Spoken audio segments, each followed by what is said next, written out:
This week on Kentucky Afield, the need for speed. Gear up for a new shooting sport created right here in Kentucky, and it's taking the gun world by storm. 203. Next, we slow down for a little fun on Taylorsville Lake. What kind of catfish we got there? This is a blue cat. It's a blue. We're looking for catfish. Then, Chad hops aboard a shocking boat.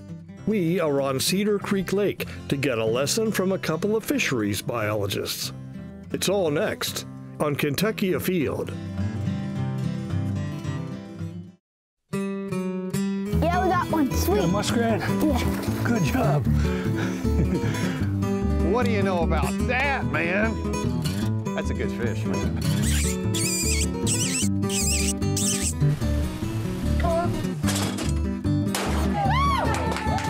Nice male smallmouth, healthy, pretty color.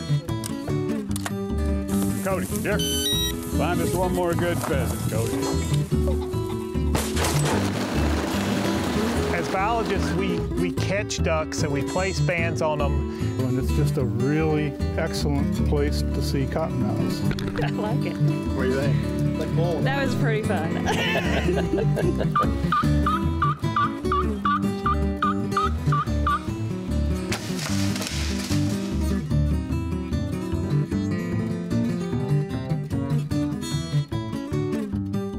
Hello and welcome to Kentucky Afield. I'm your host, Chad Miles. Join us as we journey the Commonwealth in search of outdoor adventure. How do you have a shooting range with over 550 members in a town of less than 350? You invent a game that's fun for all ages. Shooters on the line. Make ready. 203. 203. All right. Make ready. 151 plus 1. Missed the 3. So to play Metal Madness, you have 10 different lanes and each lane has 5 targets, 4 of which are numbered and 1 is a stop plate. After each of the plates are shot in order, you shoot the stop plate and your time stops. 218. 218. You combine all your time for all your lanes and that's your final score. Now if you miss a target, you're going to get a 1-second penalty. 326 plus 1. You missed a 2. Make ready, Miss Robin. Stand by.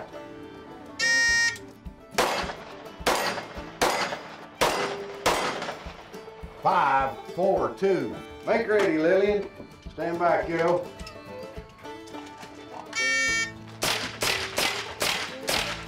257. 257. Nuzzles up. So, Mark, I just saw you shoot. 179. And it was pretty impressive. Thank you. So, you've been shooting guns all your life? I have not. I've just been shooting about 2 years. And currently, right now, you've got the fastest time ever recorded on this game. I do. At I do. How much time? I have the single lane, 5 targets at 1.2 seconds.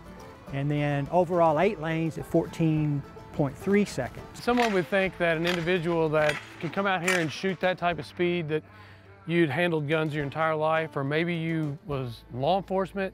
Yeah. What's your profession? Yeah. I'm a pastor. You're a pastor. I am. I'm a pastor. You're Ed's pastor. I'm a gun-wielding pastor. I am. And you're pretty Exactly good. right. I will say, Thank you. I'm really impressed. Well, I've enjoyed watching you shoot. Thank You told me you're going to let me borrow your gun. You are. I don't You'll think love it'll it. help a whole lot. I'll probably still shoot a 30 seconds.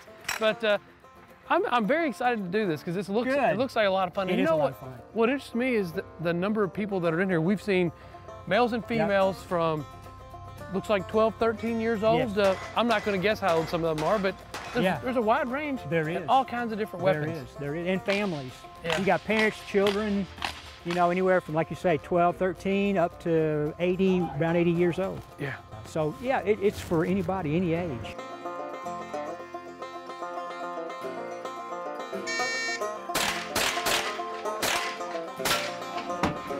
3, 2, 2. Here's what I have really been waiting on, Jimmy Doom. Jimmy, look here. Stand by. All right.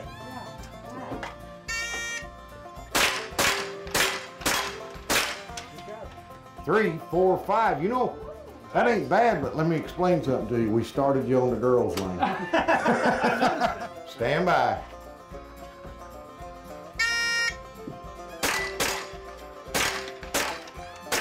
Oh, 417 plus 1. Yeah, missed the 4, didn't Make I? ready, Mark Gill. Stand by, Mark. 201, 201. Getting a little tougher. It is. A lot of bouncing around here. Stand by, brother. All right.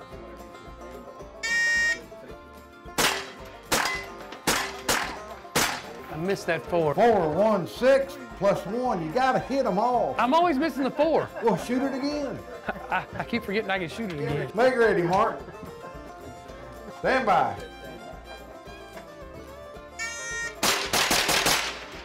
150. 150. We've introduced 407 people last year to shooting first time. First time shooting, 407. And there's not another shooting discipline I know of that's done that. In one location. Right here. So how did you come up with this idea? Sitting on a bucket right here in this range. That's the truth. Some of the best ideas are come up like that. When you're not trying to come up with a great idea and bam, it hits you. 2014, I was sitting right there on a bucket. And I'd built these on, and I thought, what am I gonna do with this? It just come to me. I'm not that smart. I mean, it's just not. Well, the great thing about it, so when I first heard about this, I went and looked it up online, looked at a little bit of it. Even if you see it online, it's hard to get a feel for You have the to stand speed in front of it. and to come in here and to do this, because it is a very fast-moving ordeal. You get here, you can shoot around in what, 20 minutes? On the outside, 20 minutes. Yeah. Usually we can run 5 shooters through that have shot the course before, knows what's going on. Now, like the next time when you shoot, you won't be wondering. Yeah. I can shoot them through in 15, 18 minutes. Yeah. 20 on the outside. It is a lot of fun. I felt completely safe the entire time, which is obviously paramount. I think you're onto something. Well, I hope so. When I saw it, I was like, well, I'm interested. I want to go see it. But getting here and going through and seeing the wide range of people that are enjoying it, pretty special. We literally have 8 to 80. Yeah. That's not just saying there. We have 8-year-old kids that shoot it, and we have an 85-year-old man that comes down here and shoot it. We've got about a 47% female participation. We saw that today. Most of the wives come down and see what their husband's into, and then they're out buying them guns. And we saw some young female shooters that were really good. Really good. It's a lot of fun. So if someone decided they wanted to come and spend a weekend at Kentucky Lake, and they said, you know what, I'd like to go shoot, they can find you on the internet, and they can stop in here every day but Sunday. Every day but Sunday. 8 o'clock till dark. It's very affordable too. And very affordable. 50 rounds of .22 ammo is pretty inexpensive. Right. Very affordable to do this. Ed, I thank you for having us down. Thank you for coming. It's been a lot of fun. I will be back. Okay. I will be back. It is a Open lot invitation, all of you.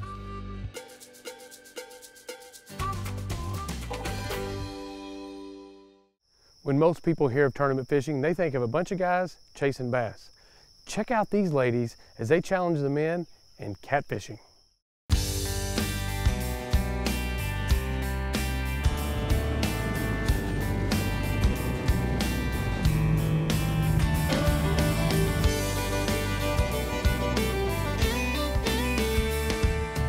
We're out here on Taylorsville Lake. I'm here with Risha and Jess Little-Oakley. These girls love to catfish. And so we're out here today hoping to catch one of these big blues, but we'll take whatever catfish we can get, right? Any fish. Any fish. The shad might have to work.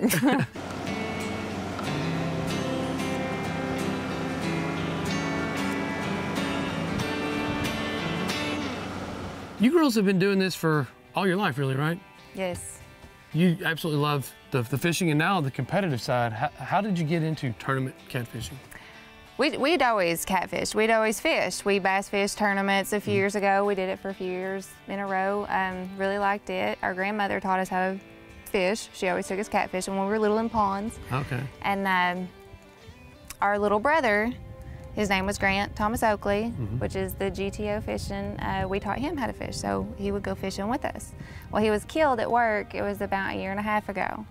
And it wasn't maybe about a year after he was killed that she had started working for Jeff Jones, and they knew we liked to fish and that we were outside hunting and anything outside, frog gigging, love gigging. And just so happened they asked us if we would be interested in fishing a catfish tournament on the Ohio River, and we're like, catfish? Why not? Sure. Well, and it just so happened our brother's nickname, all of his friends called him Catfish. Oh, okay, wow. And the little decal that they have is he had drawn it out and had it on the back of his truck. So your brother loved to catfish? Yes, He loved to fish. He loved to fish, Everything. hunt, everything, anything outdoors. He was just a man of many trades.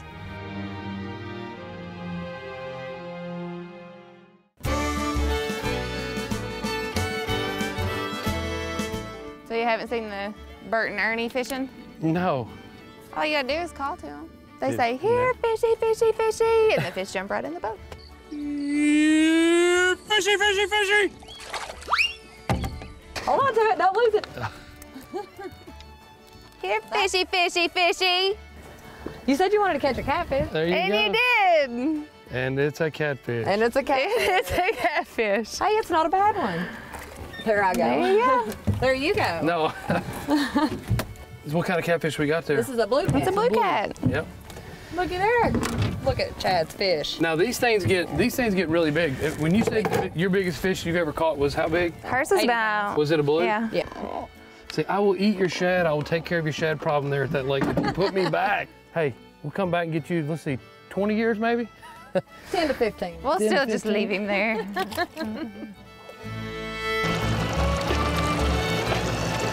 That's an interesting weight you got there. So this is slinky essentially, weight? Yeah. So you've got, you call this a slinky weight. This is full of lead or something, but It's got a buckshot in it. It's buckshot. Uh-huh. And this bobber's going to float your bait up off the bottom, and you set your depth by how much line you got here, right? Yes, you're exactly right.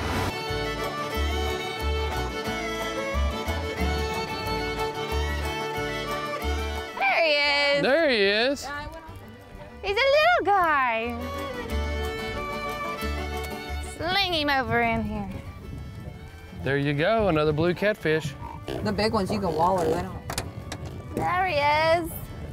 He's a happy little guy now. He's gonna go home. He got his belly full. Well, That's he probably- did get it. Yeah, you gotta eat it. Here you go, little guy. Go on. Hey, it counts. It Fish in a counts. boat. Time for the big I'm mama. trying to find the big ones. The mother, Hey, that's closer mother than of all where we catfish. were. I'm getting really good at finding the little ones.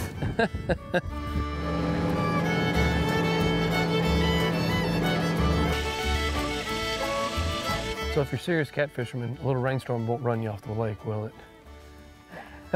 Get you a little wet. No, we had to switch over to our rain gear. Thank goodness we all brought it. Well, some of us brought rain gear. Look at this. This is ridiculous. This is not how you catfish. Welcome to Taylorsville Lake. Home of the fish sticks.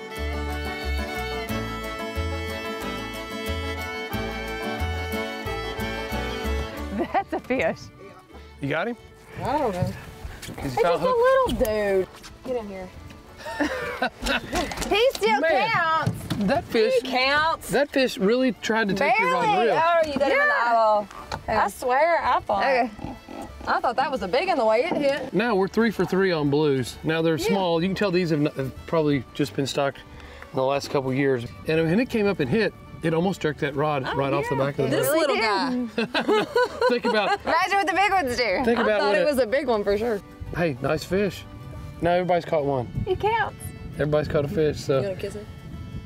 No. He thought about it. Goodbye, little fish.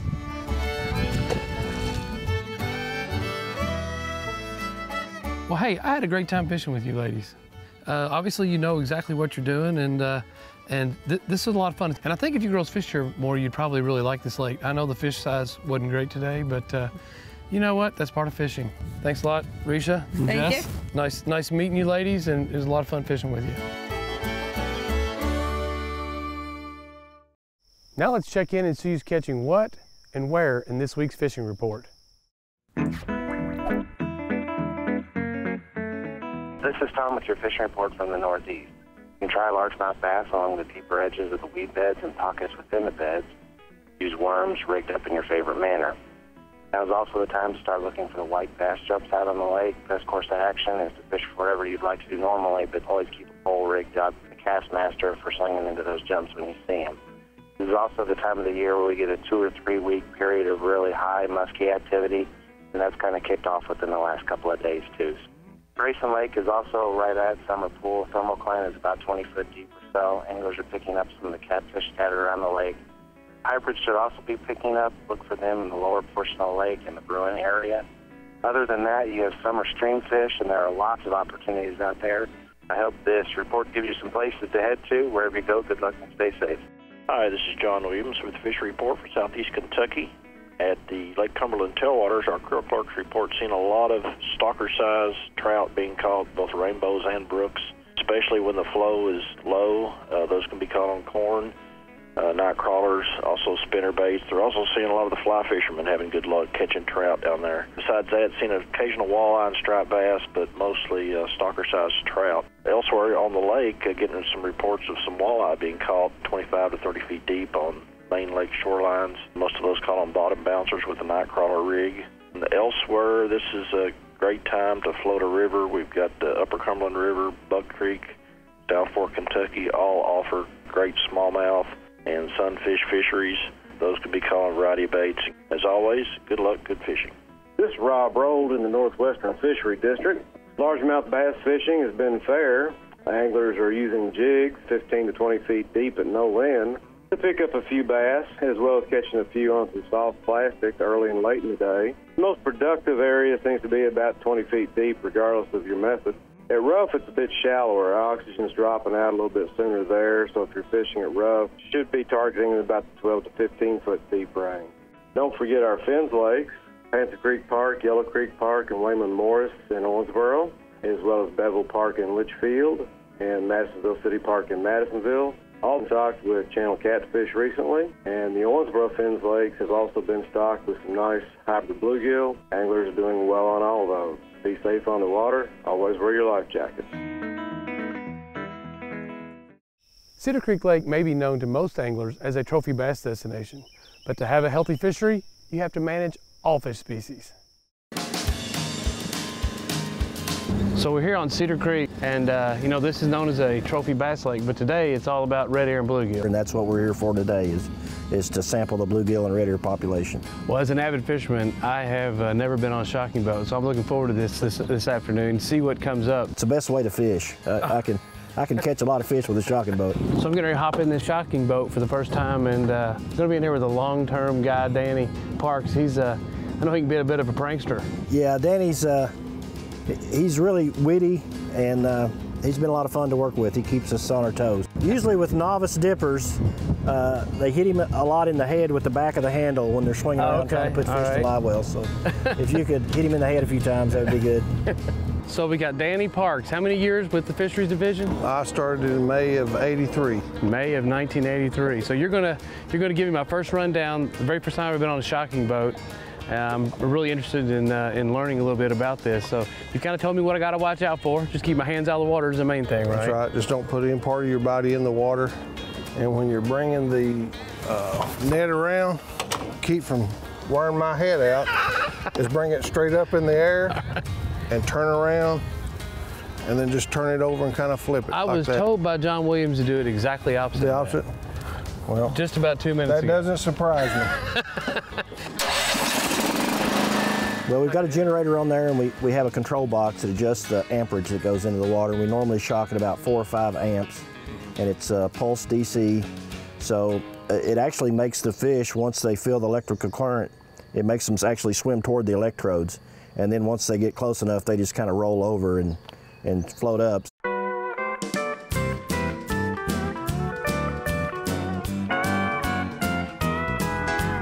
I like shocking probably as good as anything, because you never know what you're going to get and how big they are. This from day one has been designed to be a trophy bass lake, right? It's really been what we envisioned. It's been a really good trophy bass lake. It's probably our best lake for numbers of large fish. Pretty good one right there. Nice largemouth. Uh-oh, I made a rookie mistake. I've caught a log. So you've been doing this for 30 years, you said, right? 33 years. And I'm sure that this was probably your dream job when you got started. Absolutely. Most people ask you, they say they can't believe you get paid to do this. All of us are really passionate about fishing and have enjoyed our careers, and Danny's no exception. It's been a close-knit group. You ever hear that in your sleep? That motor? Yeah, that generator? Yeah, at times.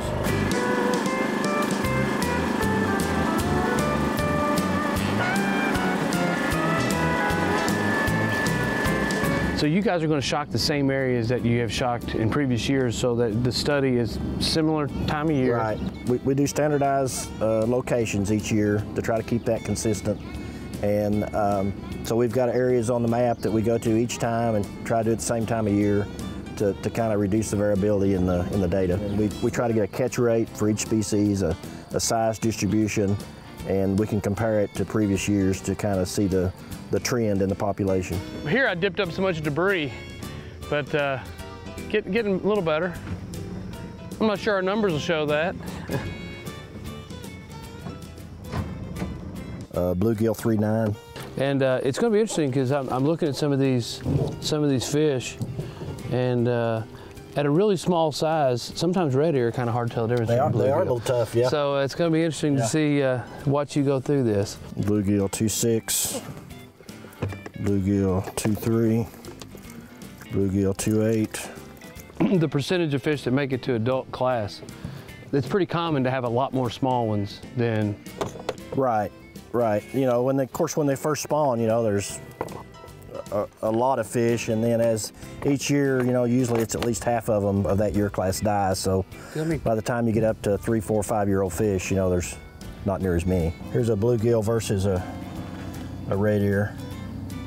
It's almost got that smallmouth bass vertical line. Yeah, and it's a little curvy. Yeah. And then just that little red ear flap. This kind of job here kind of spoils you on fishing, though. Fishing's a lot slower than this. I know our fisheries crew goes around and has tournaments, you know, amongst ourselves, and we had shocked this lake and rolled up bunches of big bass, and so Danny and I thought, well, we'll enter the tournament, the fisheries tournament, and we fished all day, and I caught one little bass about that long after we'd shocked up, you know, hundreds of big ones, and so I thought. You had too much information. Yeah. Well, first time ever, how bad was I? You were all right. You were pretty good. You didn't hit me in the head not one time. And did you notice that about halfway through I quit dipping and my eyeballs are about that big and I was just eyeballing those bass, and I was like, what's going on here? And then I started pulling the net, and I noticed, man, my net's about this long, your net's about that long, and I was having a heck of a time pulling through the water. Then I realized you don't pull it through the water. You quickly reach in and dip them, don't you? So you're blaming the net for only catching 3 fish? I'm going to use the net a little bit, but I think it's the technique of just going in and picking them up and not trying to pull that net through the water. Probably has a lot to do with it. Okay. So I noticed that obviously you got a lot more expertise at this, but you did a good job. Like John Williams when he dips. Do they give you the long net with a hole in it too? That was a fun time, though. I really enjoyed that. I'm looking forward to it. Are we doing it again? You did really good for your first time. Well, I appreciate that. Thank you. Well, you've only got one way to go. That's right. As long as that one way ain't over the end of the water.